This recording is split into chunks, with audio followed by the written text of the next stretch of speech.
오랜만이네. 이동석의 입가에 비웃음이 번졌어요. 술 냄새가 진하게 풍겼지만 그의 눈빛은 또렷했어요. 손님 다른 테이블로 가주시겠어요? 하지만 이동석은 오히려 더 가까이 다가왔어요. 와, 평범한 옷 입으니까 더 섹시하네. 이동석의 손이 갑자기 테이블 아래로 내려가 미연의 허벅지를 쓰다듬었습니다. 손 치우세요. 하지만 이동석의 손은 계속해서 그녀의 허벅지를 더듬었어요. 아니면 어쩔 건데? 이동석의 도발적인 말에 윤하사가 참지 못하고 일어섰습니다. 당장 손 치우세요. 이게 무슨 짓이에요? 윤하사의 외침에 식당 안이 순간 조용해졌습니다. 이 꼬맹이는 뭐야? 이동석이 윤하사를 향해 일어섰습니다. 그리고 갑자기 손을 들어 윤하사의 뺨을 세게 때렸습니다. 윤하사가 비틀거렸어요. 그리고는 소주병을 들어 윤하사의 머리에 부었습니다. 술이 그녀의 얼굴과 옷을 적셨어요. 윤하사의 눈에 충격과 공포, 그리고 수치심이 가득 찼습니다. 그녀의 입술이 떨리기 시작했어요. 그 순간 미연의 내면에서 무언가가 끊어졌습니다. 미연의 눈빛이 완전히 변했습니다. 이봐, 이동석! 회식하던 여경들에게 어떠한 일이 있었기에 이런 상황이 벌어진 걸까요? 미연의 정체와 사이다 같은 반전이 있습니다. 지금 그 이야기가 시작됩니다. 새벽 5시.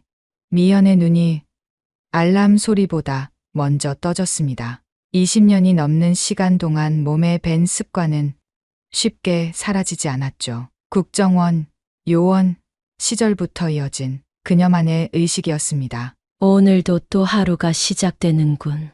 창밖으로 보이는 어둑한 서울 풍경을 바라보며 미연은 깊게 숨을 들이마셨습니다. 50대 중반의 나이가 무색하게 그녀의 움직임은 여전히 날렵했습니다. 거실 한켠에 마련된 작은 운동 공간. 미연은 30분간 태권도와 합기도 동작을 번갈아 연습했습니다. 땀이 등줄기를 타고 흘러내렸지만 숨소리 하나 거칠어지지 않았어요. 그녀의 몸은 수십 년간 단련된 무기와도 같았습니다. 샤워를 마치고 거울을 바라보던 미연의 눈에 왼쪽 어깨에 검은 문신이 들어왔습니다. 흑표, 대한민국 국정원 최고, 비밀 대테러팀의 코드명이었죠. 한때 그녀의 정체성, 그 자체였던 이름이었습니다. 흑표는 죽었어.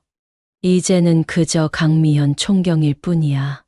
그렇게 중얼거리면서도 미연의 가슴 한켠에는 그 시절의 기억이 선명하게 남아 있었어요. 두바이에서의 인질 구출 작전, 마닐라 대사관 테러 방지 임무, 그리고 북한 공작원들과의 숨막히는 추격전까지 모두 공식 기록에는 남아있지 않은 비밀스러운 임무들이었습니다. 경찰청 특수기동대장 사무실.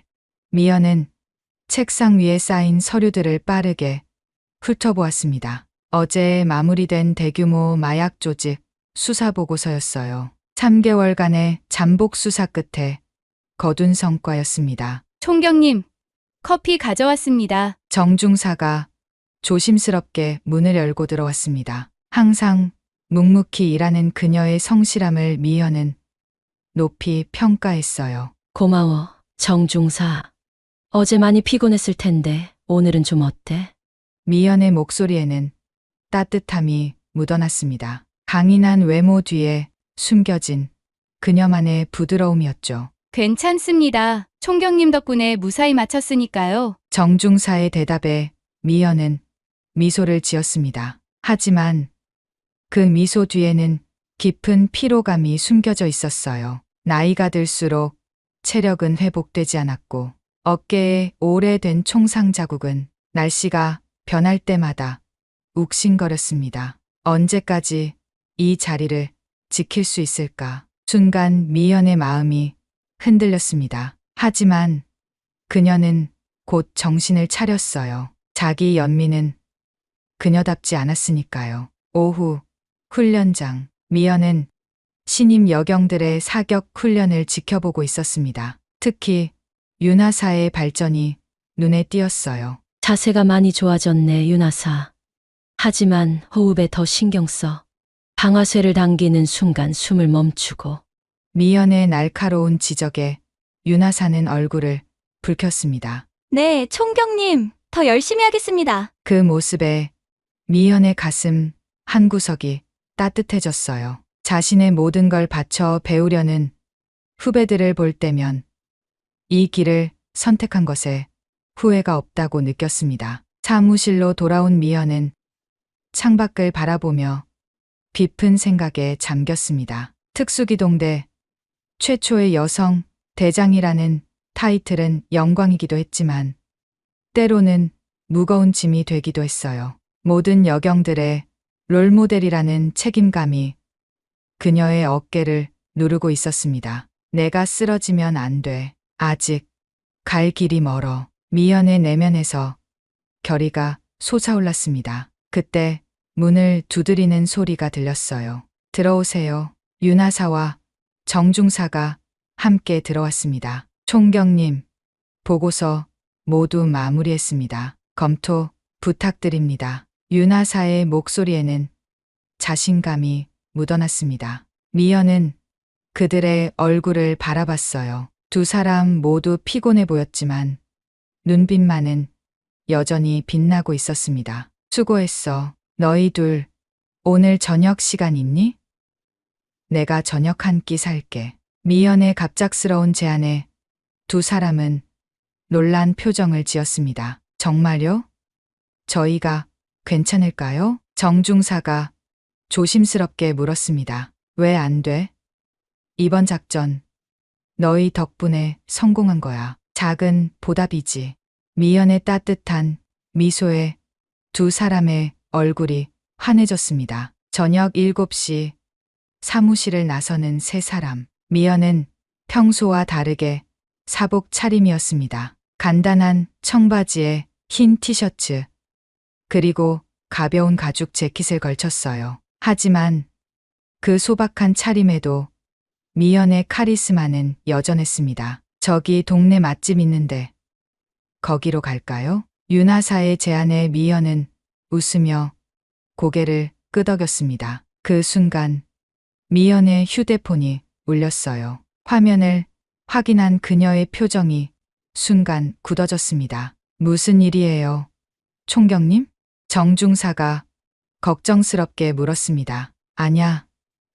별일 아니야. 미연은 가볍게 웃으며 대답했지만 그녀의 눈빛에는 불안함이 스쳐 지나갔어요. 전화는 옛 동료에게서 온 것이었습니다. 조심해. 이동석이 출소했어. 미연의 가슴 한 구석이 차갑게 식었습니다. 이동석, 5년 전 그녀가 직접 검거했던 악명 높은 조직폭력배 두목이었어요. 체포 당시 그는 언젠가 반드시 복수하겠다고 으름장을 놓았었죠. 아직 끝나지 않았구나. 하지만 미연은 이내 마음을 다잡았습니다. 오늘만큼은 그런 걱정을 떨쳐버리고 싶었어요. 부하들과의 소중한 시간을 방해받고 싶지 않았습니다. 자, 가자. 오늘은 실컷 먹고 마시자고. 미연의 목소리에 활기가 돌아왔습니다. 하지만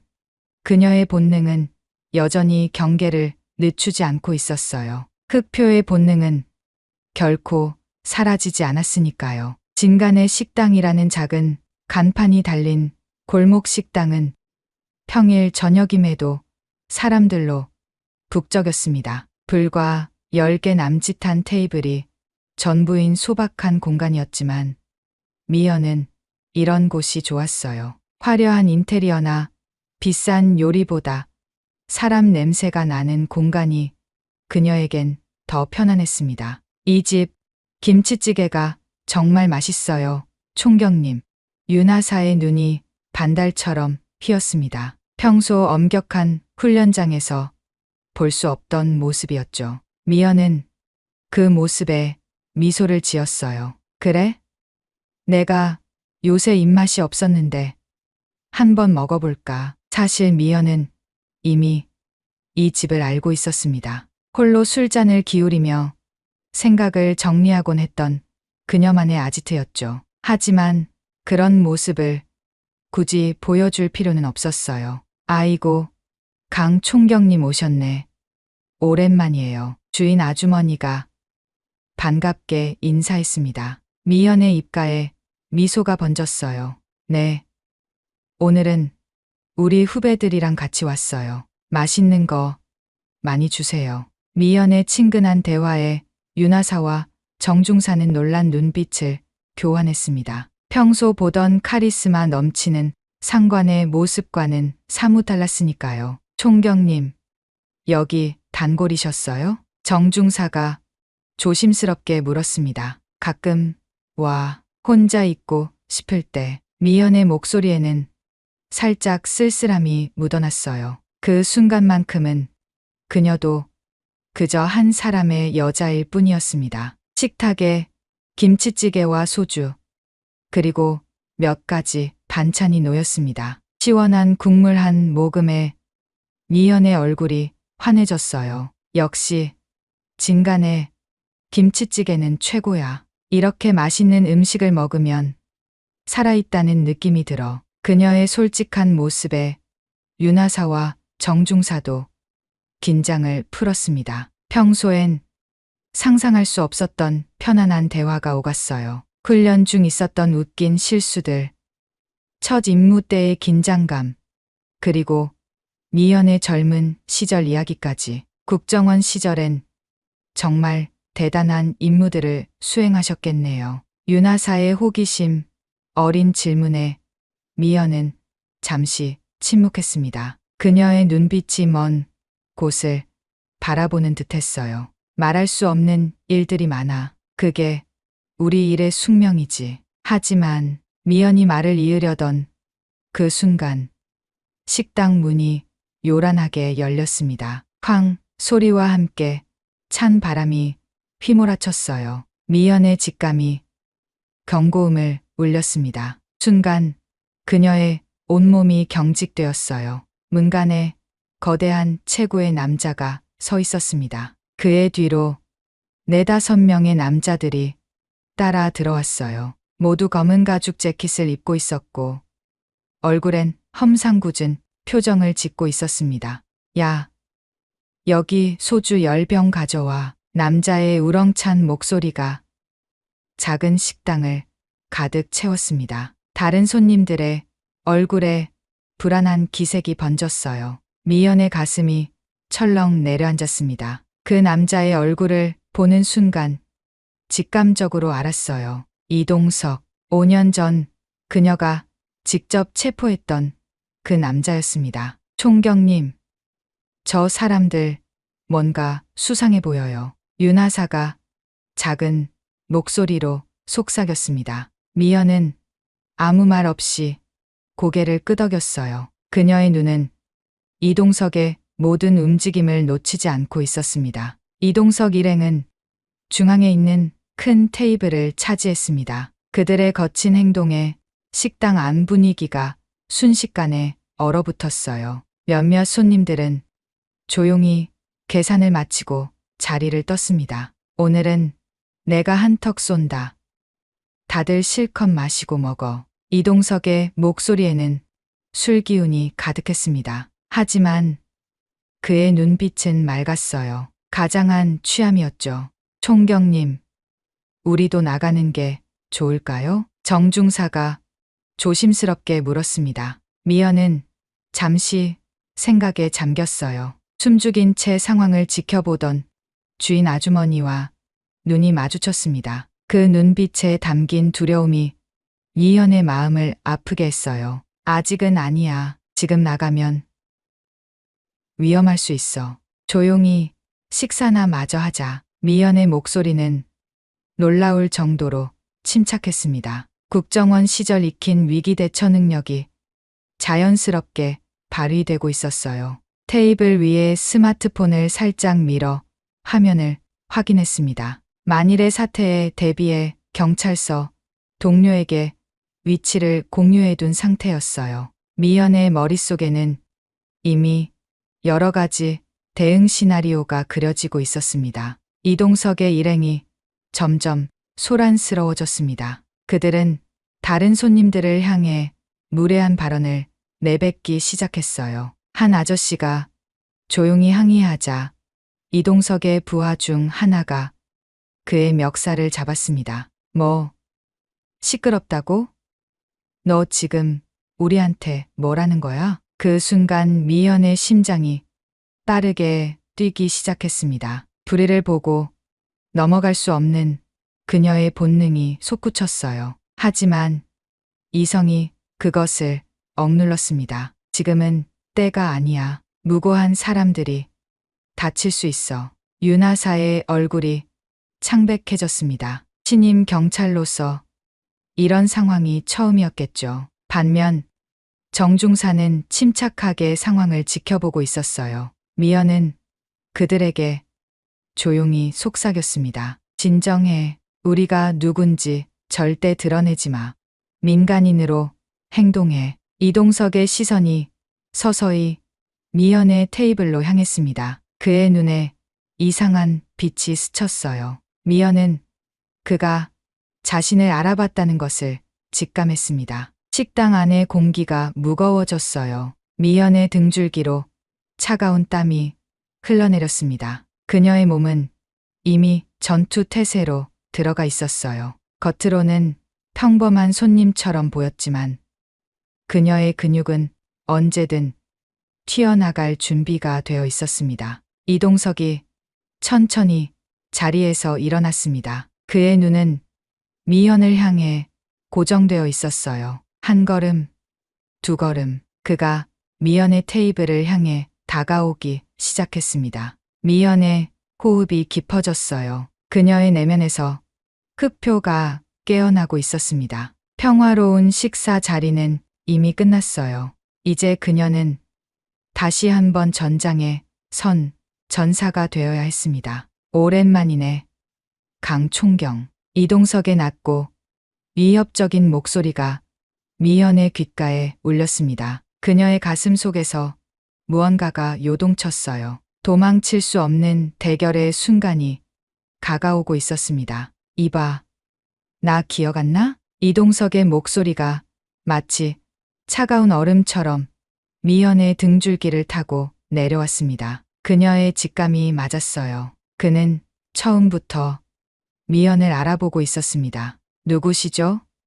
저는 당신을 모르는데요. 미연의 목소리는 놀라울 정도로 평온했습니다. 수년간의 특수 훈련이 그녀의 얼굴에 감정을 드러내지 않도록 만들었어요. 하지만 그녀의 손은 테이블 아래에서 살짝 떨리고 있었습니다. 이동석의 입가에 비웃음이 번졌어요. 그는 미연의 테이블 옆에 무례하게 앉았습니다. 술 냄새가 진하게 풍겼지만 그의 눈빛은 또렷했어요. 에이, 그러지 말고. 우리 인연이 어디 짧나?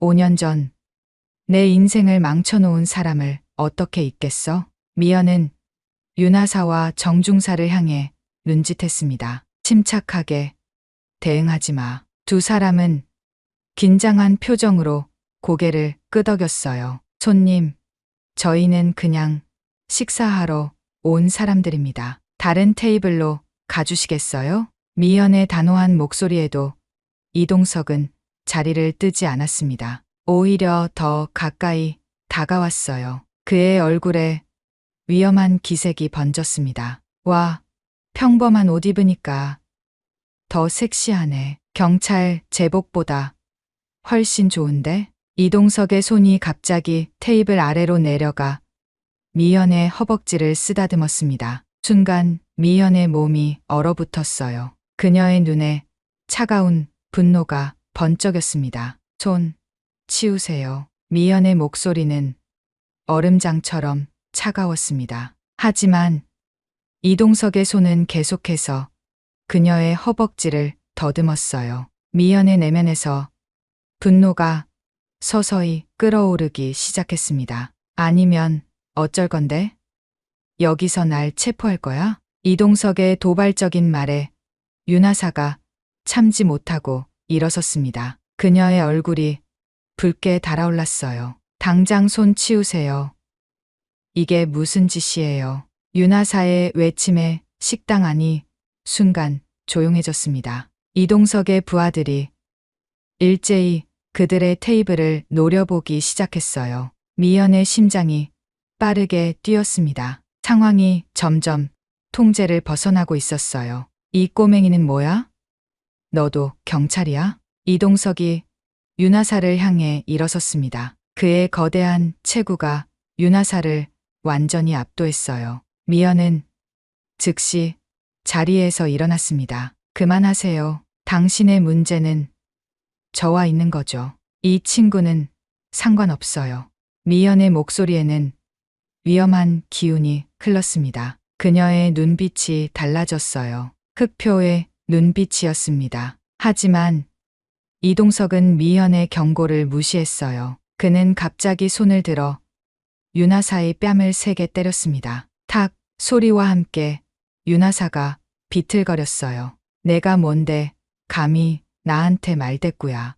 이동석이 소주병을 들어 윤하사의 머리에 부었습니다. 술이 그녀의 얼굴과 옷을 적셨어요. 윤하사의 눈에 충격과 공포 그리고 수치심이 가득 찼습니다. 그녀의 입술이 떨리기 시작했어요. 그 순간 미연의 내면에서 무언가가 끊어졌습니다. 그녀의 가슴 속에서 뜨거운 분노가 용암처럼 솟구쳤어요. 그동안 억눌러왔던 모든 감정이 한꺼번에 폭발했습니다. 이 정도면 충분해. 미연의 눈빛이 완전히 변했습니다. 그녀의 동공이 날카롭게 수축되었어요. 몸의 모든 근육이 전투 태세로 전환되었습니다. 이봐, 이동석. 미연의 목소리가 완전히 달라졌습니다. 더 이상 평범한 식당 손님의 목소리가 아니었어요. 차갑고 위협적인 포식자의 목소리였습니다. 내 부하에게 손을 대. 큰 실수를 했네. 이동석이 놀란 표정으로 미연을 바라봤습니다. 그녀의 변화에 잠시 당황한 기색이 역력했어요. 뭐, 진짜 경찰이야? 이 꼬맹이가. 이동석의 비웃음 섞인 목소리에 정중사가 조용히 윤하사를 끌어안아 보호했습니다. 윤하사의 눈에서는 눈물이 흘러내리고 있었어요. 그녀의 몸이 공포로 떨리고 있었습니다. 미연은 천천히 가방에서 경찰 배지를 꺼냈습니다. 그녀의 동작은 놀라울 정도로 침착했어요. 대한민국 경찰청 특수기동대장 강미연 총경입니다. 당신은 지금 경찰 폭행과 성추행 혐의로 체포됩니다. 미연의 선언에 이동석이 크게 웃음을 터뜨렸습니다. 그의 부하들도 따라 웃었어요. 여자 경찰이 뭘 어쩐다는 거야?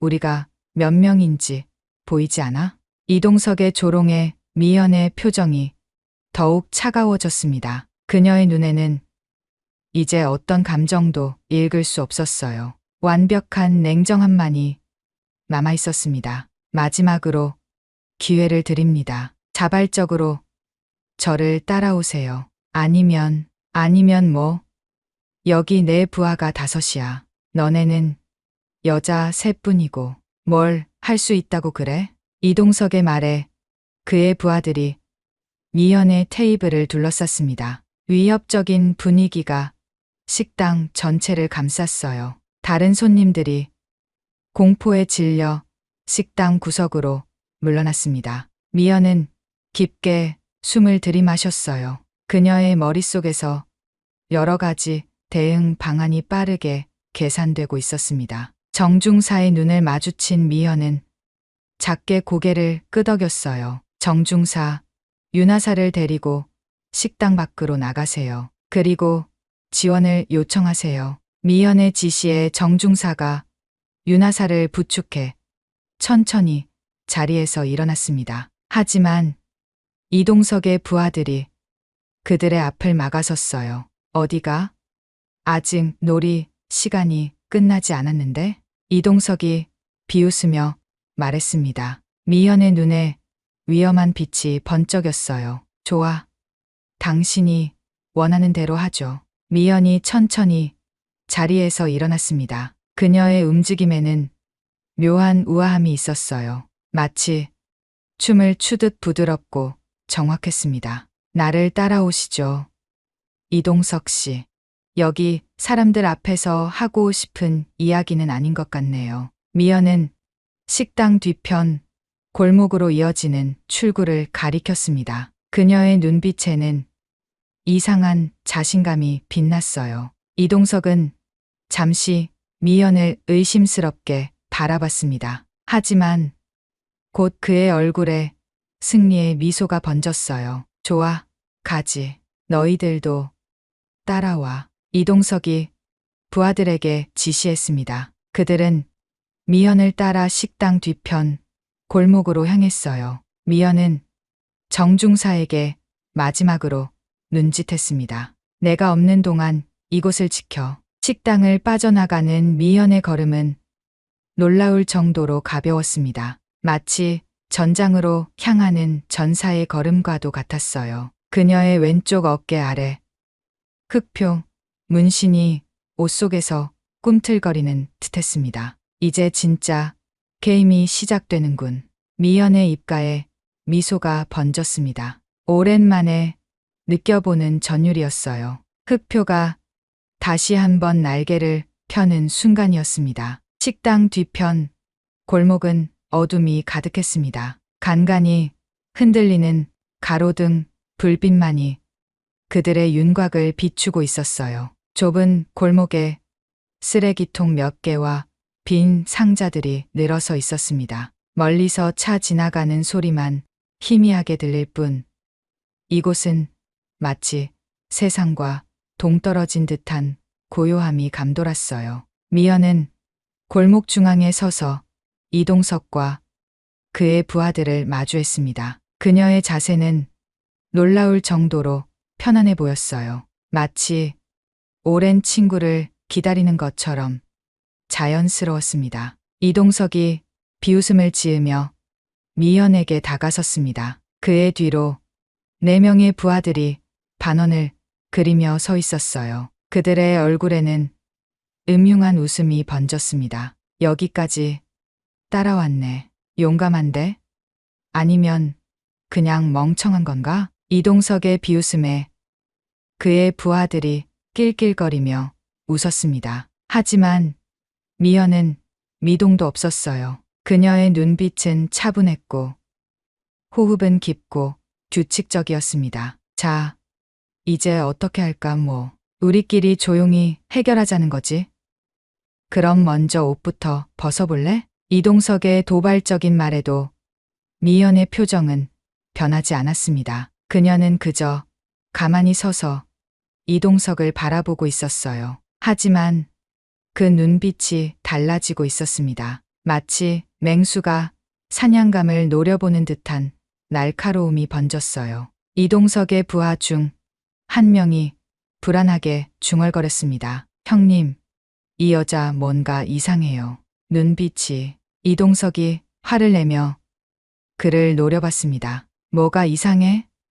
그냥 겁주면 기겁할 여자일 뿐이야. 하지만 그의 목소리에도 약간의 불안함이 묻어났어요. 미연의 비정상적인 침착함이 그를 동요시키고 있었습니다. 마지막으로 기회를 드립니다. 지금 무릎 꿇고 사과하면 폭행죄만 적용하겠어요. 미연의 목소리는 놀라울 정도로 차분했습니다. 마치 일상적인 대화를 나누는 것 같은 어조였어요. 이동석의 얼굴이 분노로 일그러졌습니다. 그의 자존심이 심하게 상처받은 듯했어요. 이 못된 년이. 이동석이 갑자기 달려들어 미연의 멱살을 잡으려 했습니다. 그의 팔이 공기를 가르며 뻗어나갔어요. 그 순간이었습니다. 번개처럼 빠르게 미연의 몸이 움직였습니다. 그녀의 손이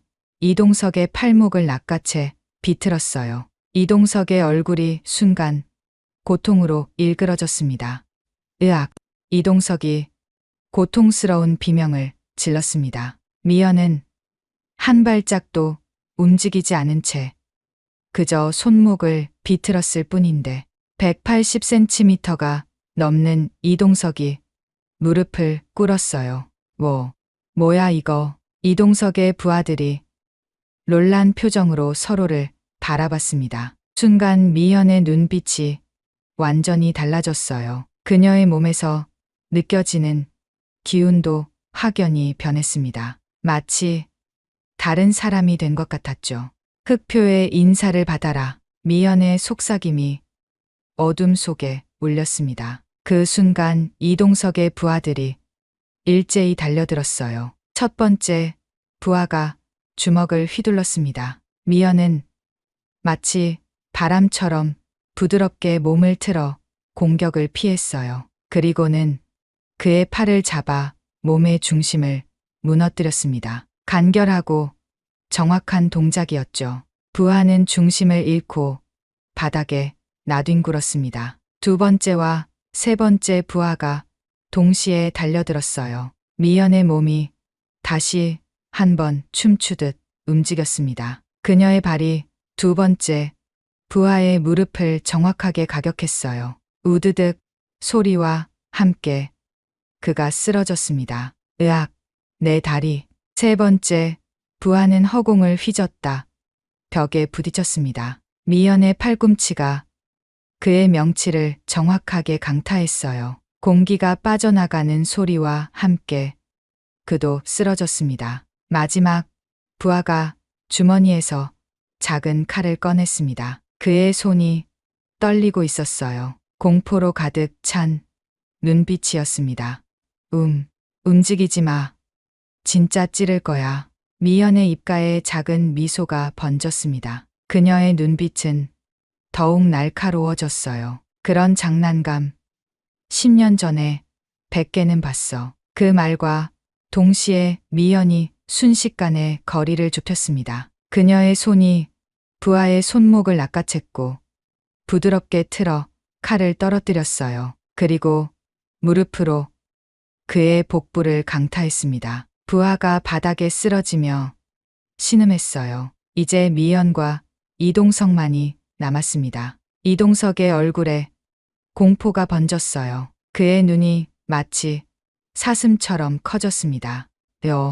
너 도대체 뭐야? 이동석이 떨리는 목소리로 물었습니다. 미연은 천천히 재킷을 벗었어요. 그녀의 왼쪽 어깨에 검은 문신이 드러났습니다. 날개를 펼친 검은 표범, 흑표의 상징이었죠. 내가 누군지 알고 싶어? 미연의 목소리는 낮고 위험했습니다. 그녀가 이동석에게 천천히 다가갔어요. 대한민국 국정원 대테러팀 흑표 출신 현 경찰청 특수기동대장 강미연이지. 그 말과 함께 미연의 발이 번개처럼 움직였습니다. 이동석의 턱을 강타했어요. 그가 몇 바퀴 회전하며 바닥에 쓰러졌습니다.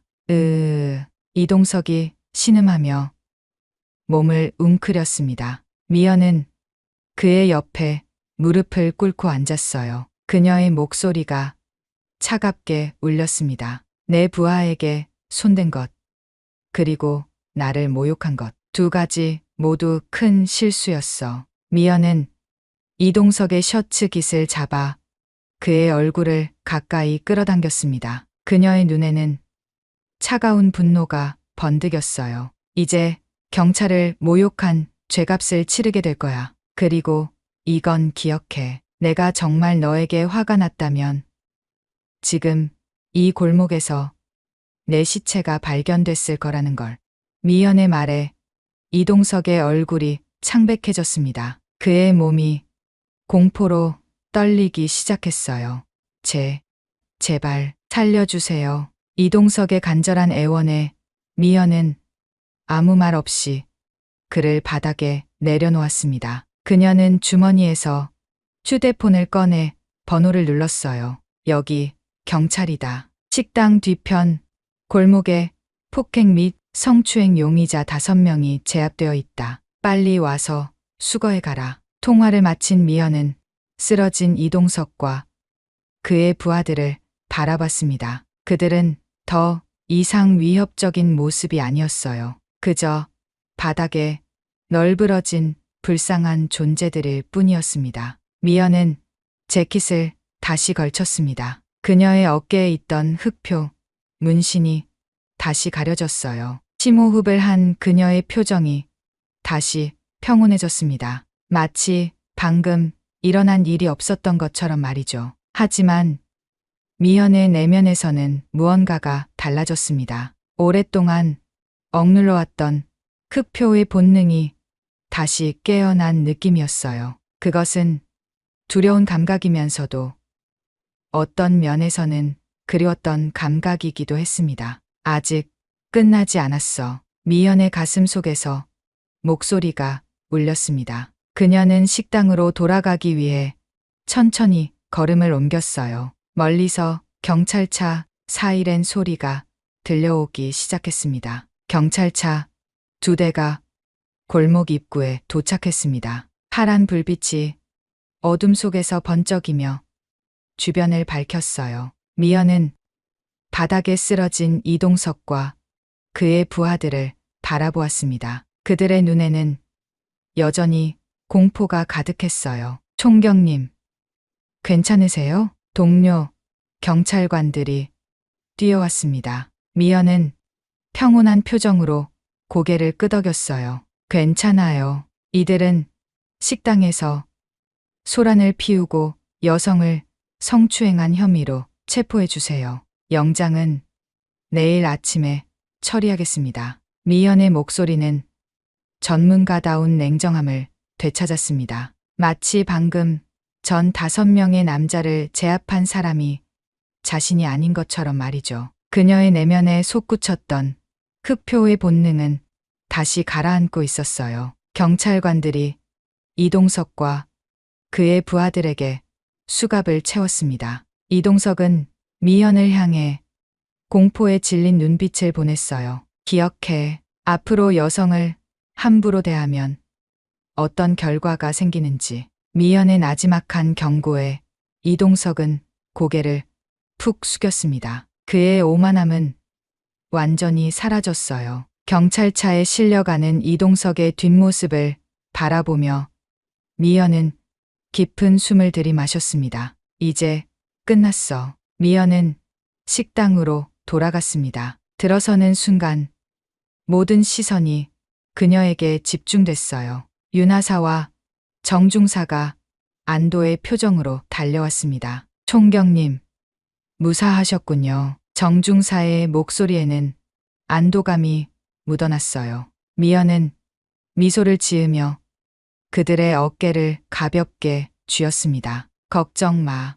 그 정도쯤이야. 미연의 시선이 윤하사에게 향했습니다. 윤하사의 뺨은 여전히 붉게 부어 있었고 눈가에는 마른 눈물 자국이 남아 있었어요. 미연의 가슴이 아프게 조여왔습니다. 괜찮아요, 윤하사? 미연의 목소리에 따뜻함이 묻어났어요.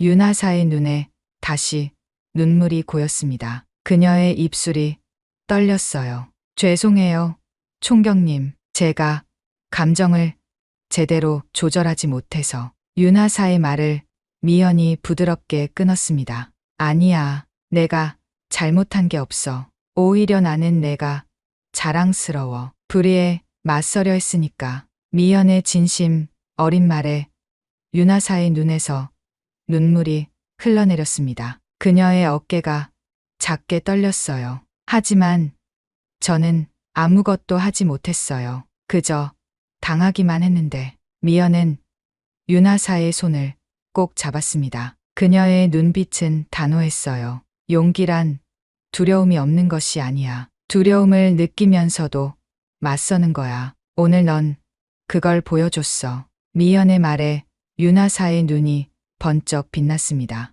그녀의 표정에 작은 변화가 일어났어요. 마치 무언가를 깨달은 듯한 빛이었습니다. 식당 주인 아주머니가 따뜻한 차를 들고 다가왔어요. 강 총경님, 정말 감사합니다. 당신이 아니었으면 오늘 큰일 날 뻔했어요. 주변의 손님들도 고개를 끄덕이며 감사의 인사를 전했습니다. 미연은 겸연쩍은 표정으로 고개를 저었어요. 제가 한 일은 없어요. 그저 제 일을 했을 뿐이죠. 하지만 미연의 말과 달리 식당 안의 모든 사람들은 그녀를 영웅처럼 바라보고 있었습니다. 그들의 눈빛에는 경외와 감사가 가득했어요. 사흘 후 경찰청 특수기동대 훈련장. 미연은 평소와 같이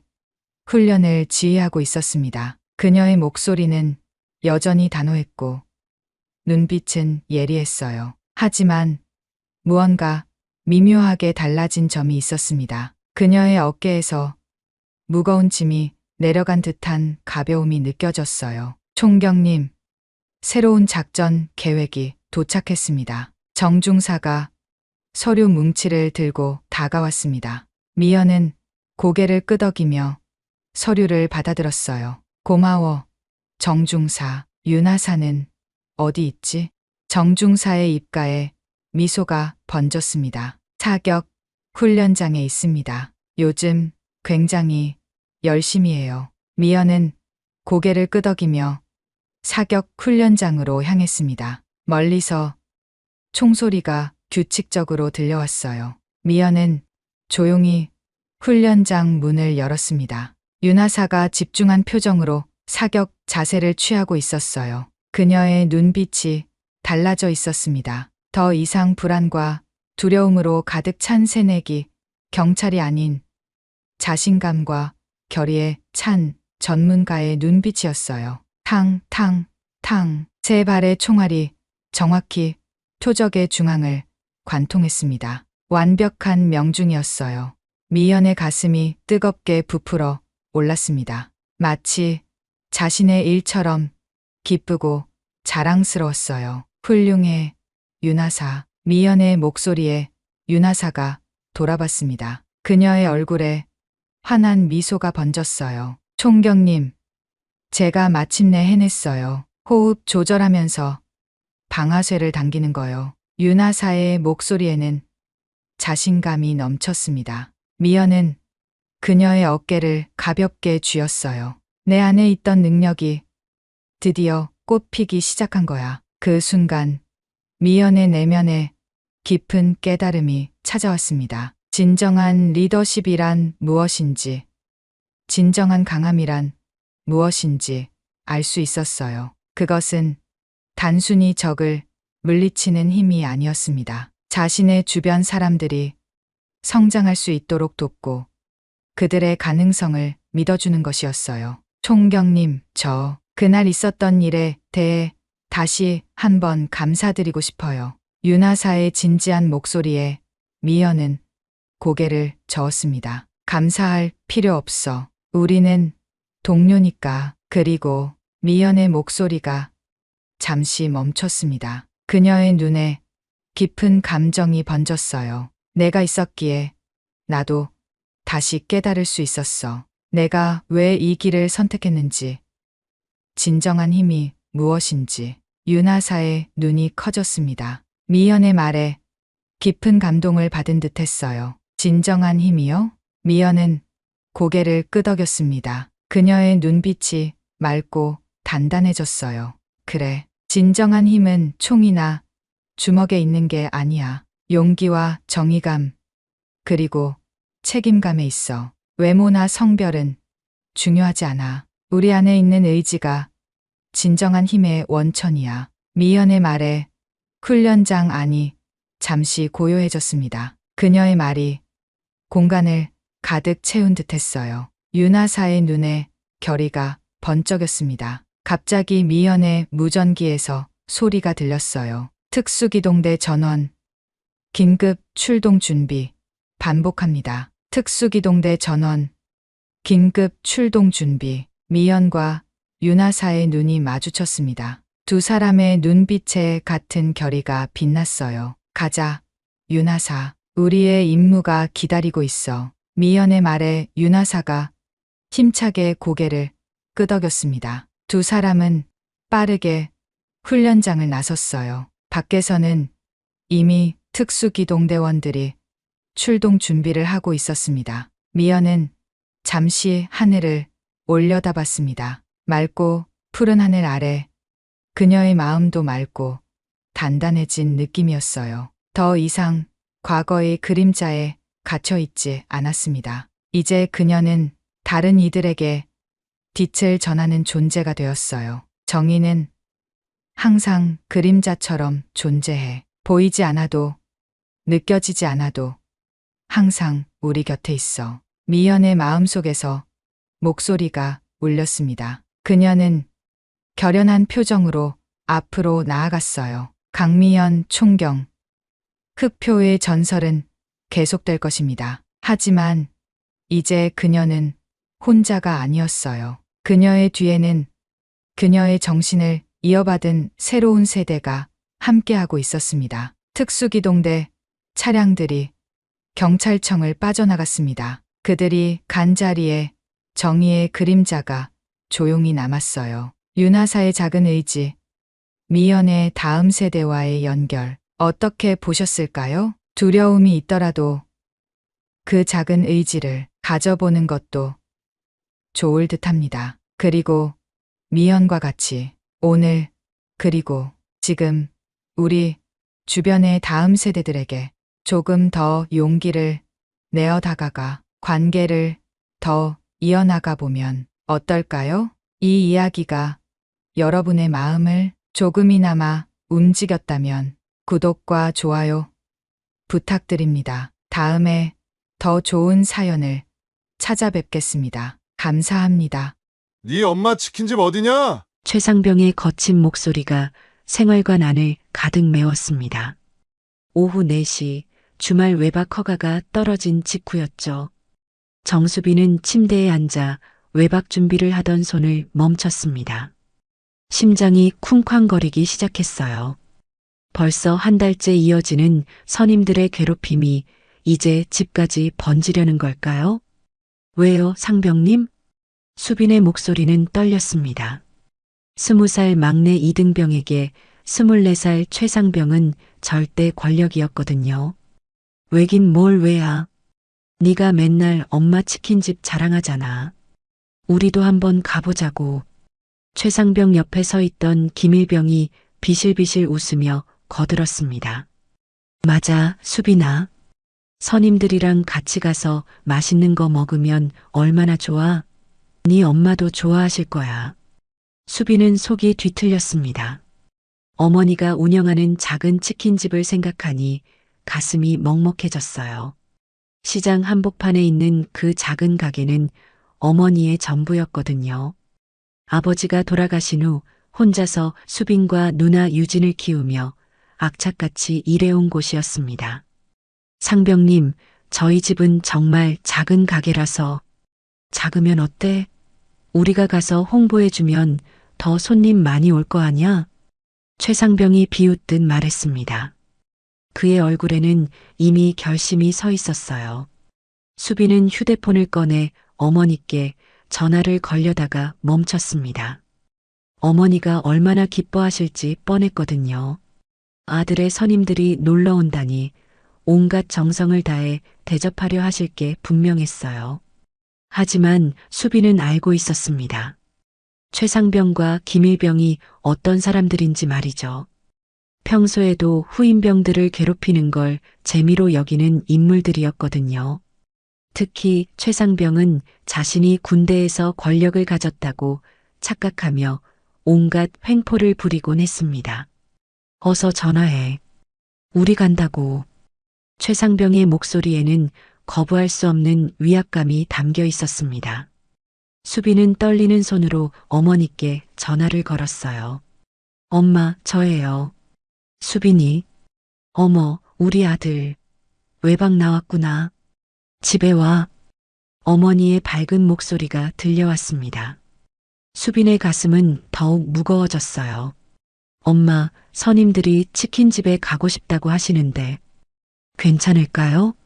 어머, 정말 우리 수빈이 선임들이 오신다고? 당연히 좋지. 몇 분이나 오시는데?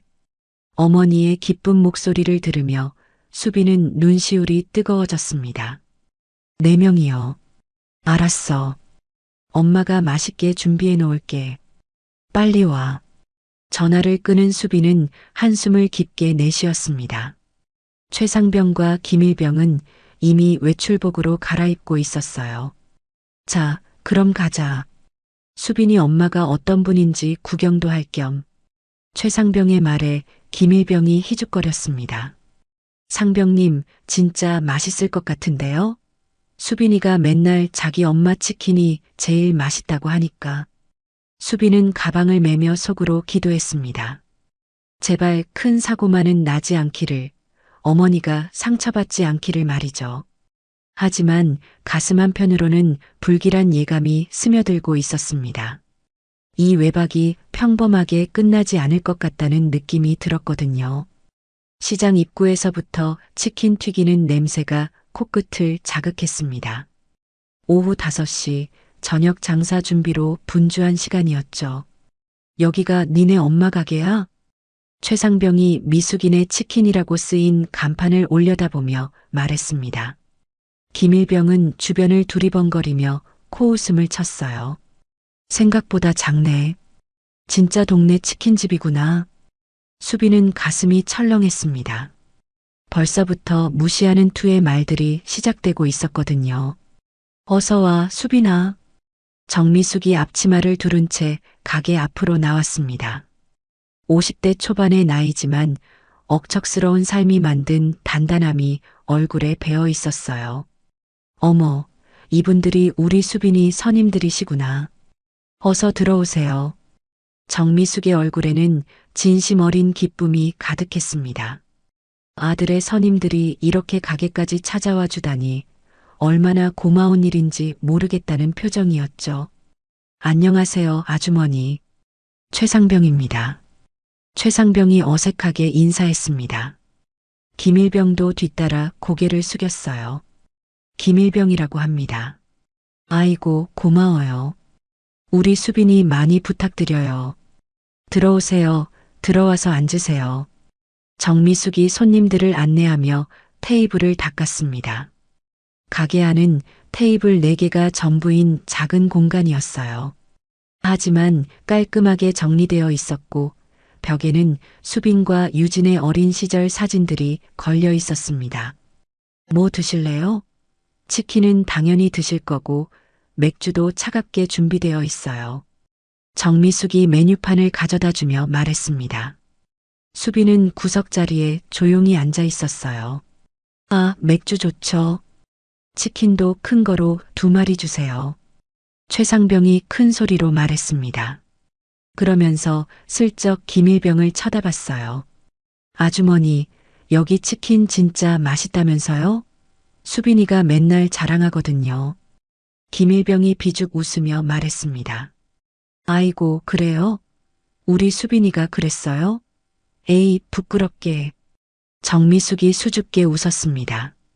아들이 자신의 치킨을 자랑한다는 말에 기분이 좋아 보였어요. 그럼 정말 맛있게 해드릴게요. 잠깐만 기다리세요.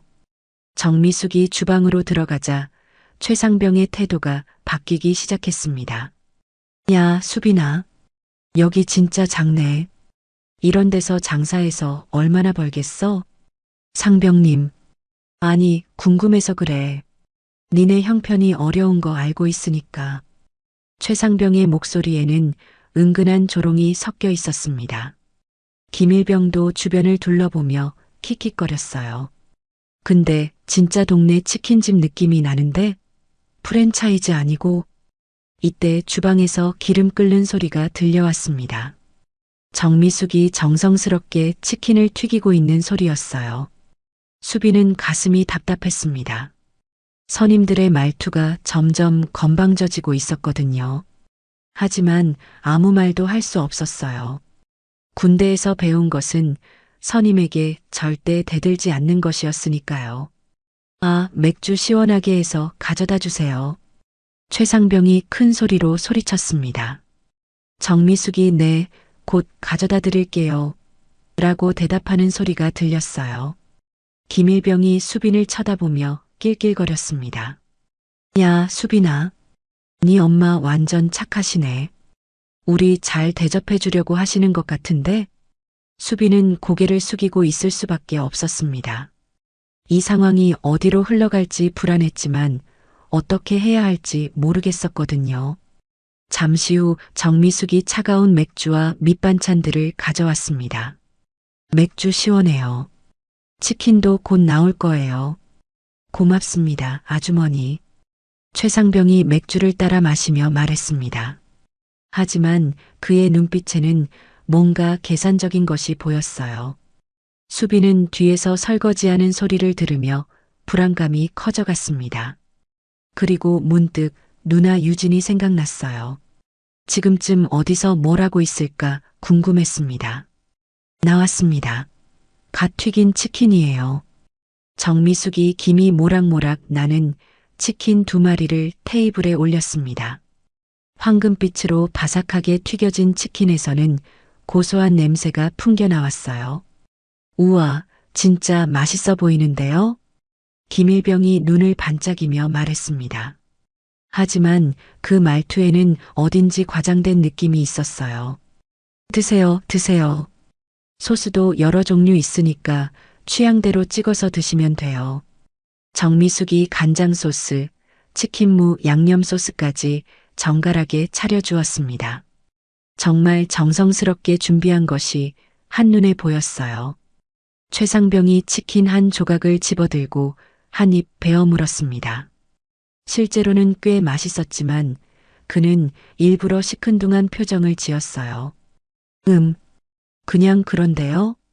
정미숙의 얼굴이 순간 굳었습니다. 하지만 곧 억지로 미소를 지으며 말했어요. 아, 그래요?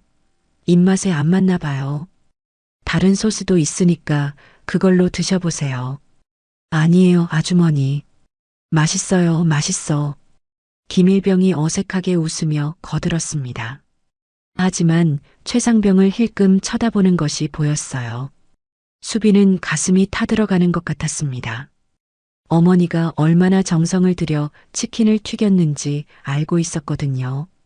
새벽 5시부터 일어나 닭을 손질하고 비법 양념을 만들어서 준비하시는 모습을 어릴 때부터 봐왔으니까요. 아주머니, 맥주 좀 더 주세요. 이거 다 떨어져 가네요. 최상병이 빈 맥주잔을 흔들며 말했습니다. 목소리가 조금씩 커지고 있었어요. 네. 금방 가져다 드릴게요. 정미숙이 서둘러 냉장고에서 맥주를 꺼내왔습니다. 하지만 최상병은 만족하지 않는 표정이었어요. 아, 그리고 콜라도 주세요. 김일병은 콜라 좋아하거든요. 네, 콜라도 바로 가져다 드릴게요. 정미숙이 부지런히 움직였습니다. 작은 가게에서 혼자 모든 일을 처리하느라 이미 땀이 송글송글 맺혀 있었어요.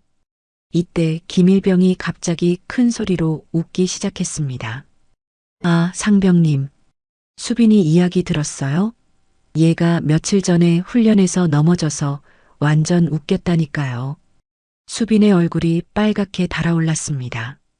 그 이야기는 자신의 실수담이었는데 선임들이 어머니 앞에서 그런 이야기를 꺼내다니요. 아, 그래요? 우리 수빈이가 그랬어요? 정미숙이 걱정스러운 표정으로 물었습니다. 네, 완전 웃겼어요. 그때 수빈이 얼굴 봤어야 하는데. 김일병이 계속 웃으며 말했습니다. 최상병도 거기에 거들었어요. 맞아요. 수빈이가 워낙 덜렁거려서 말이에요. 그래도 착하긴 해요. 아이고, 그래도 다치지는 않았죠?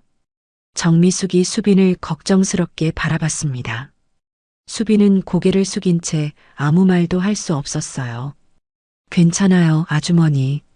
우리가 잘 챙겨주고 있으니까요. 최상병이 비웃듯 말했습니다. 그러면서 맥주를 벌컥벌컥 마셨어요. 시간이 흐를수록 분위기는 더욱 어색해졌습니다. 최상병과 김일병은 점점 목소리를 높여가며 군대 이야기를 늘어놓기 시작했어요. 아주머니, 군대가 어떤 곳인지 아세요? 거기는 계급이 절대적이거든요. 아, 그래요? 네, 우리 같은 선임이 말하는 건 다 들어야 해요. 안 그러면 큰일 나거든요. 최상병의 말에 정미숙의 표정이 조금씩 굳어갔습니다. 뭔가 이상하다는 걸 느끼기 시작한 것 같았어요. 수빈은 어머니의 표정 변화를 놓치지 않았습니다. 가슴이 조여오며 당장이라도 이 자리를 박차고 나가고 싶었어요. 하지만 그럴 수 없었습니다. 군대에서 배운 것은 참는 것이었거든요. 선임의 명령에 절대 복종하는 것 말이죠. 그런데 이때 주방 뒤편에서 설거지 소리가 들려왔습니다. 정미숙 혼자서는 처리하기 어려울 정도의 그릇들이 쌓여 있었나 봅니다. 엄마, 설거지 도와드릴까요? 수빈이 조심스럽게 말했습니다. 아니야, 수빈아. 너는 선임들이랑 앉아 있어. 정미숙이 손사래를 쳤지만 수빈은 이미 일어서고 있었어요. 이 답답한 상황에서 조금이라도 벗어나고 싶었거든요. 야, 수빈아. 어디가? 앉아 있으라고. 최상병이 날카롭게 소리쳤습니다. 맥주 2병을 비운 그의 목소리는 이미 술 기운이 섞여 있었어요. 수빈은 반사적으로 자리에 다시 앉았습니다. 정미숙이 당황한 표정으로 최상병을 바라봤어요. 어머, 왜 그러세요? 우리 수빈이가 도와주려고 하는 건데. 아니에요, 아주머니. 수빈이는 여기 앉아서 우리랑 이야기해야 해요. 안 그래, 수빈아? 최상병의 눈빛이 날카로워졌습니다. 수빈을 향한 무언의 위협이 담겨 있었어요. 네, 상병님. 수빈이 작은 목소리로 대답했습니다.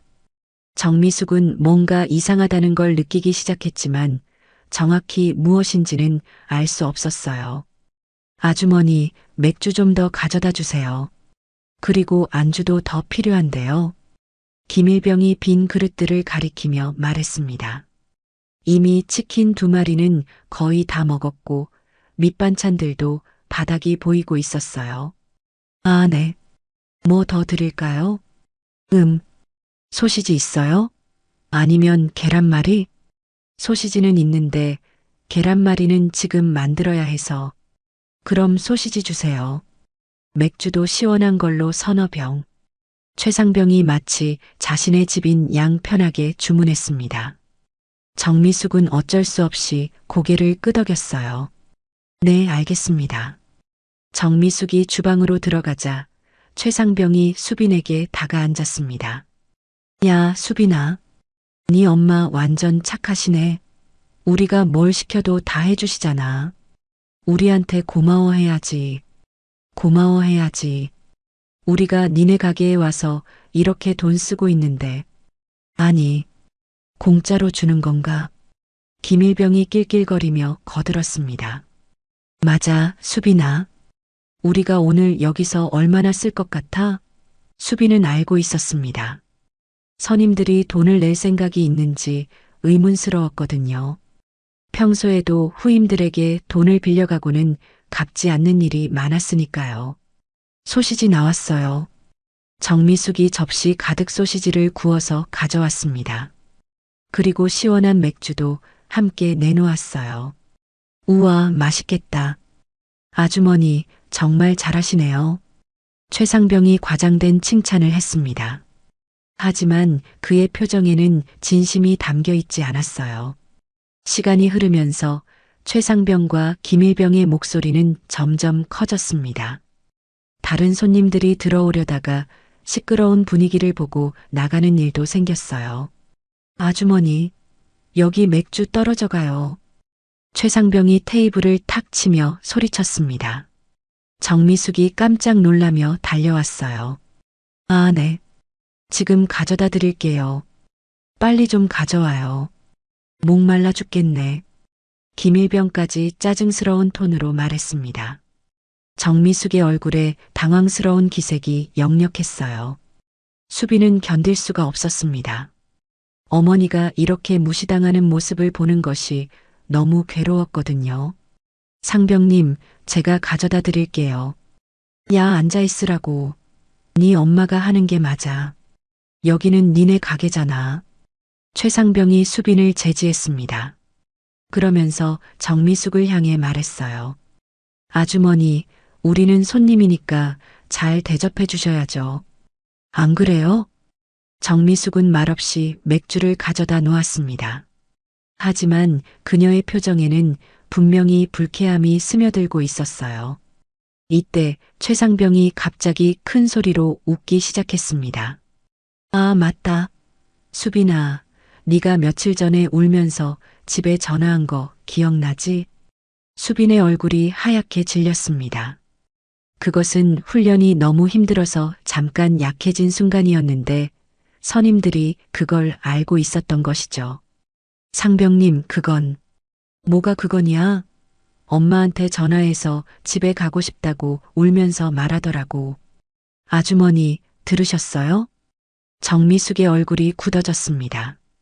아들이 그렇게 힘들어했다는 이야기를 처음 듣는 것이었거든요. 수빈은 어머니를 차마 쳐다볼 수 없었습니다. 이 모든 상황이 악몽 같았어요. 그런데 바로 그때 주방 뒤편에서 설거지하던 소리가 멈췄습니다. 누군가 조용히 앞으로 걸어 나오는 발소리가 들렸어요. 치워야겠네. 근데 니들 정신 좀 먼저 치워줄까? 차분하지만 서늘한 목소리가 가게 안을 가득 메웠습니다. 주방에서 천천히 걸어 나온 여성은 20대 후반의 단단한 체격을 가진 정유진이었어요. 최상병과 김일병이 동시에 고개를 돌렸습니다. 순간 분위기가 싸늘해졌어요. 알마야, 너 뭐야? 최상병이 술기운에 거만하게 물었습니다. 하지만 유진의 표정을 본 순간 뭔가 달라진 느낌을 받았어요. 정유진, 수빈이 누나. 유진이 간단히 자신을 소개했습니다. 그러면서 휴대폰을 꺼내 화면을 켰어요. 지금까지 다 녹화됐어. 군 기강 회의, 민간인 협박, 가게 영업방해, 모든 게 증거로 남아있지. 김일병이 당황하며 일어섰습니다. 뭐라고요? 우리가 언제 협박했다고. 앉아. 유진의 한마디에 김일병이 반사적으로 다시 앉았습니다. 그녀의 목소리에는 거부할 수 없는 위압감이 담겨 있었거든요. 수빈은 믿을 수 없다는 표정으로 누나를 바라봤습니다. 언제부터 여기 있었던 걸까요? 누나, 언제부터? 처음부터. 엄마 일 도우러 왔다가 니들 구경하고 있었어. 유진이 최상병을 똑바로 쳐다보며 말했습니다. 최상병 맞지? 수빈이한테서 이름 많이 들었거든. 최상병의 얼굴이 조금씩 굳어갔습니다. 뭔가 장난이 아니라는 걸 느끼기 시작한 것 같았어요. 당신이 누군데 우리한테 이래요? 우리는 군인이라고요. 군인? 유진이 비웃듯 말했습니다. 707특임단 정예요원 출신 정유진. 현재 민간특수보안팀 소속. 계급으로 치면 니들보다 훨씬 위야. 순간 최상병과 김일병의 얼굴이 하얗게 변했습니다. 707특임단이라는 이름을 모를 리 없었거든요. 뭐라고요? 707? 김일병이 더듬거리며 말했습니다. 맞아. 그 707 맞아. 궁금하면 신분증 보여줄까? 유진이 주머니에서 신분증을 꺼내려는 순간 최상병이 벌떡 일어났습니다. 아니에요. 그럴 필요 없어요. 하지만 이미 늦었습니다. 유진은 테이블 위에 놓인 맥주병을 한 손으로 집어들더니 다른 손으로는 최상병의 팔을 잡아 테이블에 고정시켰어요. 앉아서 이야기하자. 그 순간의 움직임은 너무나 자연스럽고 빨라서 최상병은 저항할 틈도 없었습니다. 유진의 소나기에 잡힌 팔은 꼼짝할 수 없었어요. 아파요. 놓아주세요. 아파? 우리 수빈이는 한 달 동안 얼마나 아팠을까? 유진의 목소리는 여전히 차분했지만 그 안에 담긴 분노는 뜨겁게 끓고 있었습니다. 정미숙이 놀란 표정으로 딸을 바라봤어요. 유진아, 이게 무슨... 엄마, 잠깐만요. 이 친구들이랑 할 이야기가 좀 있어서요. 유진이 최상병의 팔을 놓아주며 말했습니다. 최상병은 팔을 부비며 겁에 질린 표정을 지었어요. 김일병은 이미 울상이 되어 있었습니다. 저희가 잘못했어요. 장난이었어요, 장난. 장난? 유진이 김일병을 향해 한 발짝 다가갔습니다. 한 달 동안 후임 괴롭히는 게 장난이야? 민간인한테 반말하고 무시하는 게 장난이고, 수빈은 이 모든 상황이 꿈만 같았습니다. 그동안 자신을 괴롭혔던 선임들이 누나 앞에서 이렇게 작아지는 모습이 믿어지지 않았거든요. 유진이 휴대폰 화면을 두 사람에게 보여주었습니다. 여기 보이지? 니들이 수빈이 험담하고 우리 엄마한테 반말하는 거 다 녹화됐어. 이거 부대에 신고하면 어떻게 될까? 최상병이 식은땀을 흘리며 말했습니다. 제발이요. 우리가 잘못했어요. 다시는 안 그럴게요. 지금 와서 빌어. 수빈이는 한 달 동안 얼마나 힘들었는데 유진의 눈빛이 더욱 날카로워졌습니다. 일어나. 유진의 명령에 최상병과 김일병이 떨리는 다리로 일어났습니다. 두 사람의 얼굴은 이미 공포로 일그러져 있었어요. 우선 우리 엄마한테 제대로 사과부터 해. 유진이 정미숙을 가리키며 말했습니다. 아주머니, 정말 죄송합니다. 최상병이 깊게 고개를 숙였습니다. 김일병도 뒤따라 절을 했어요. 저희가 정말 잘못했습니다. 용서해 주세요. 정미숙은 당황스러운 표정으로 딸을 바라봤습니다. 유진아, 이게 도대체... 엄마, 이 사람들이 수빈이를 한 달 동안 괴롭혔어요. 오늘도 여기 와서 무료로 먹고 마시려고 했고요. 유진의 설명에 정미숙의 얼굴이 굳어졌습니다. 그제야 오늘 상황이 이상했던 이유를 알 것 같았어요. 수빈아, 그게 정말이야? 정미숙이 아들을 바라보며 물었습니다. 수빈은 고개를 끄덕일 수밖에 없었어요. 네. 엄마. 죄송해요. 아이고, 우리 수빈이가. 정미숙의 눈시울이 붉어졌습니다. 아들이 그런 고생을 하고 있었는데 자신은 모르고 있었다는 사실이 마음 아팠거든요. 이때 유진이 휴대폰으로 전화를 걸기 시작했습니다. 여보세요, 경찰서죠? 신고할 게 있어서요. 안 돼요. 제발요. 김일병이 울음을 터뜨리며 유진의 옷자락을 잡았습니다. 저희 부대에서 알면 큰일 나요. 제발 한 번만 봐주세요. 최상병도 무릎을 꿇었습니다. 정말 죄송합니다. 다시는 절대 안 그럴게요. 수빈이한테도 잘할게요. 유진이 전화를 끊고 두 사람을 내려다봤습니다. 지금까지 수빈이한테 한 짓들 생각해봐.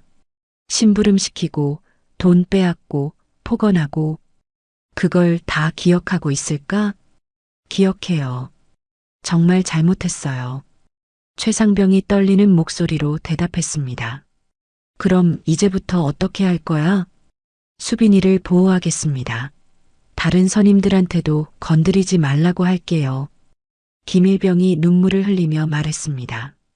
수빈은 이 모든 상황이 믿어지지 않았습니다. 그동안 자신을 괴롭혔던 선임들이 이렇게 빌고 있다니요. 유진이 지갑을 꺼내 계산서를 확인했습니다. 오늘 먹은 것 값은 12만 원.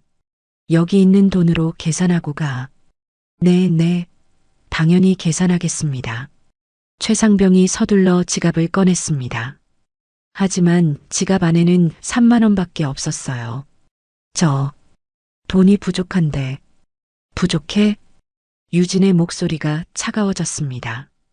그럼 어떻게 할 거야? 설마 공짜로 먹고 갈 생각이었던 거야? 김일병이 황급히 자신의 지갑도 꺼냈습니다. 두 사람의 돈을 합쳐도 겨우 7만 원이었어요. 부족한 건 내일까지 가져와. 그리고 우리 엄마한테 정식으로 사과문도 써와. 네, 반드시 그렇게 하겠습니다. 두 사람이 동시에 고개를 끄덕였습니다. 유진이 수빈을 바라봤습니다. 수빈아, 앞으로 이런 일 있으면 바로 누나한테 연락해. 알았지? 응, 누나. 수빈의 목소리는 떨리고 있었지만 그 안에는 감사함이 가득했어요. 그리고 니들. 유진이 다시 최상병과 김일병을 향했습니다. 오늘부터 수빈이는 내가 보호한다. 건드리는 순간 가만 안 둘 거야. 부대로 헬기 타고 찾아간다. 이해했어? 네, 이해했습니다. 두 사람이 큰 소리로 대답했습니다. 정미숙이 유진의 손을 잡았습니다. 유진아, 고마워. 엄마가 몰라서. 괜찮아요, 엄마. 이제 수빈이 안전할 거예요. 그 순간 가게 밖에서 박수 소리가 들려왔습니다. 시장 상인들이 문 앞에 모여서 박수를 치고 있었어요. 잘했어. 저런 군인들 혼내줘야 돼. 맞아. 우리 수빈이 많이 힘들었겠구나. 따뜻한 격려의 목소리들이 이어졌습니다. 경찰차가 시장 입구에 도착했습니다. 유진이 신고한 대로 2명의 경찰관이 치킨집으로 걸어왔어요. 신고 접수하고 왔습니다. 상황이 어떻게 되는 건가요? 중년의 경찰관이 가게 안을 둘러보며 물었습니다. 최상병과 김일병은 이미 얼굴이 새하얗게 질려 있었어요. 이 두 사람이 민간인 협박과 가게 영업방해를 했습니다. 증거 영상도 있고요. 유진이 차분하게 설명했습니다. 그러면서 휴대폰에 저장된 영상을 경찰관에게 보여줬어요. 경찰관이 영상을 확인하더니 고개를 끄덕였습니다. 아, 이건 명백한 영업방해네요.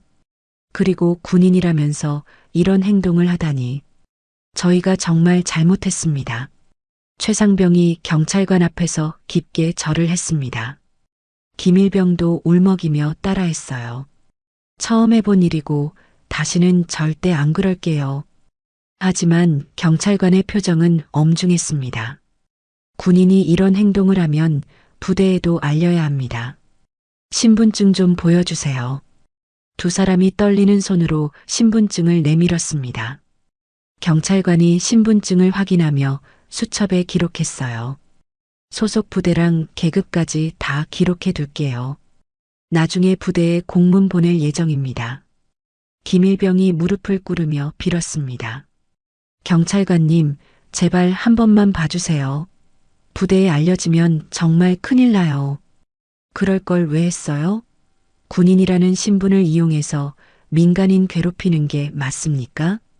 경찰관의 따끔한 질책에 두 사람은 할 말이 없었습니다. 이때 시장 상인들이 하나둘씩 모여들기 시작했어요. 저 사람들 우리 수빈이 괴롭혔다면서요?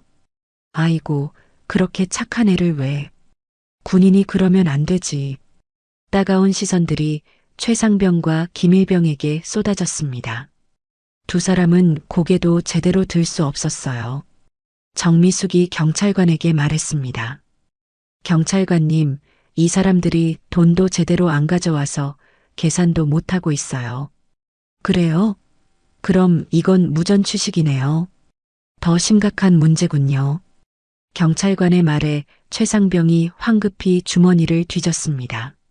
아, 아니에요. 돈 있어요.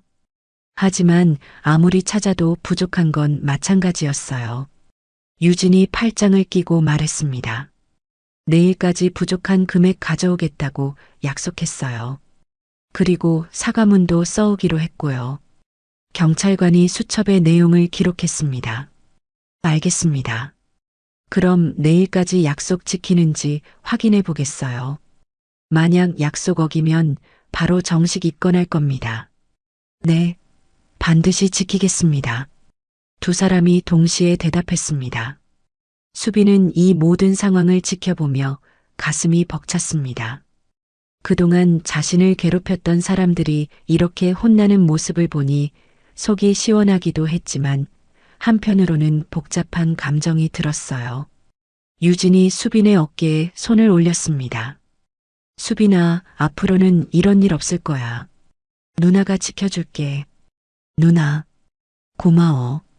수빈의 목소리는 떨리고 있었습니다. 그동안 혼자 견뎌야 했던 시간들이 떠올라서 눈시울이 뜨거워졌어요. 정미숙이 두 아이를 바라보며 미소를 지었습니다. 우리 유진이가 있어서 다행이야. 엄마는 정말 몰랐어. 시장 상인들도 하나씩 격려의 말을 건넸습니다. 수빈아, 앞으로는 힘들면 바로 말해야 해. 그래, 우리가 다 도와줄게. 군대 가서도 당당하게 지내야 해. 따뜻한 위로의 말들이 이어졌습니다. 경찰관이 마지막으로 확인했습니다. 그럼 내일 오후까지 부족한 금액이랑 사과문 가져오는 거 맞죠? 최상병과 김일병이 마지막으로 절을 하고는 황급히 가게를 나갔습니다. 꼬리를 내린 채 도망가는 모습이었어요. 가게 안은 다시 평온을 되찾았습니다. 하지만 이날의 일은 모든 사람들의 마음에 깊이 새겨질 것 같았어요. 일주일이 지났습니다. 미숙이네 치킨은 그 어느 때보다 바쁜 하루를 보내고 있었어요. 어머, 또 줄이 이렇게 길어졌네? 정미숙이 놀란 표정으로 가게 밖을 내다봤습니다. 저녁 6시인데도 손님들이 길게 줄을 서 있었거든요. 엄마, 이제 익숙해지셔야 해요. 유진이 웃으며 치킨을 포장하고 있었습니다. 며칠 전부터 어머니를 도와가게 일을 함께 하고 있었어요. 사연은 이랬습니다. 707특임단 출신 누나가 동생을 괴롭히는 선임들을 혼내준다는 영상이 SNS에 퍼지면서 화제가 된 것이죠. 정의로운 누나의 참교육이라는 제목으로 수십만 명이 시청했고 댓글도 수천 개가 달렸어요. 우와, 이런 누나가 있다니 부럽다. 군대 선임들 진짜 저렇게 해야 해. 치킨집 어디야? 가서 먹어보고 싶다. 이런 댓글들이 이어지면서 자연스럽게 가게 홍보가 된 것입니다. 유진 씨, 정말 멋있어요. 단골 손님 한 분이 치킨을 받아가며 말했습니다. 저도 딸이 있는데 유진 씨 같은 누나였으면 좋겠어요. 아니에요. 당연한 일했을 뿐이에요. 유진이 겸손하게 대답했습니다. 이때 문자 소리가 들렸어요. 수빈에게서 온 메시지였습니다. 누나, 부대에서 연락해. 최상병이랑 김일병이 정말 달라졌어. 다른 후임들한테도 잘해주고 나한테는 특히 더 친절해. 고마워, 누나. 유진이 미소를 지으며 답장을 보냈습니다. 다행이다. 힘든 일 있으면 언제든 연락해. 정미숙이 딸의 모습을 흐뭇하게 바라봤습니다. 유진아, 정말 고마워. 엄마 혼자서는 어떻게 했을지 몰라. 엄마 뭐려? 가족이잖아요. 손님들이 계속 들어오면서 가게는 더욱 바빠졌습니다. 하지만 모두의 얼굴에는 밝은 미소가 있었어요. 저녁 9시쯤 마지막 손님을 보내고 나서야 정리를 시작할 수 있었습니다. 오늘 매출이 평소의 3배나 돼요. 유진이 계산기를 두드리며 말했습니다. 정말 이렇게 잘 될 줄 몰랐어. 정미숙이 기쁜 표정을 지었습니다. 그동안 어려웠던 가게 사정이 한순간에 나아진 것이죠. 앞으로도 계속 바쁠 것 같은데 직원 한 명 더 구해야겠어요. 그럴까? 유진아, 너는 언제까지 도와줄 수 있어? 당분간은 괜찮아요. 회사에서 휴가 더 받았거든요. 유진이 어머니의 손을 잡았습니다. 엄마, 이제 수빈이 걱정 안 하셔도 돼요. 제가 지켜줄게요. 우리 유진이가 있어서 든든해. 모녀는 서로를 바라보며 미소를 지었습니다. 이때 또 문자가 왔습니다. 이번에는 수빈이 보낸 사진이었어요. 부대에서 찍은 것 같은 사진에는 수빈이 환하게 웃고 있는 모습이 담겨 있었습니다. 그리고 메시지가 하나 더 왔어요. 누나, 나도 나중에 정의로운 군인이 될게. 누나처럼 약한 사람들을 지키는 사람이 되고 싶어? 사랑해. 유진의 눈시울이 촉촉해졌습니다. 동생이 이렇게 성장하는 모습을 보니 가슴이 벅찼거든요. 수빈이가 뭐래? 자기도 정의로운 사람이 되고 싶다고 해요. 아이고, 우리 수빈이가 많이 컸구나. 정미숙도 감동받은 표정이었습니다. 밤이 깊어가면서 시장은 조용해졌습니다. 하지만 미숙이네 치킨에는 여전히 따뜻한 불빛이 켜져 있었어요. 유진이 마지막 설거지를 마치며 생각했습니다. 가족을 지킨다는 것이 얼마나 소중한 일인지 다시 한번 깨달았거든요. 그리고 수빈이 보낸 마지막 메시지를 보며 미소를 지었습니다. 누나 덕분에 이제 정말 자유로워. 고개 들고 당당하게 군 생활할 수 있을 것 같아. 정말 고마워. 유진이 답장을 보냈습니다. 당당하게 지내. 누나가 항상 응원할게. 그날 밤 가족 모두는 편안한 잠에 들 수 있었습니다. 오랜만에 걱정 없는 하루였거든요. 며칠 후 수빈은 부대에서 편지 한 장을 보냈습니다. 누나, 엄마. 이제 저는 정말 괜찮아요. 선임들도 달라졌고 저도 달라졌어요. 누나가 보여준 용기를 배워서 저도 다른 후임들을 지켜주고 있어요. 언젠가 전역하면 누나처럼 멋진 사람이 되어서 돌아갈게요. 사랑합니다. 그 편지를 읽은 유진과 정미숙은 서로를 바라보며 환하게 웃었습니다. 가족이 함께라면 어떤 어려움도 이겨낼 수 있다는 걸 다시 한번 확인한 순간이었어요. 그리고 미숙이네 치킨은 오늘도 많은 사람들에게 따뜻한 치킨과 함께 희망을 전하고 있습니다.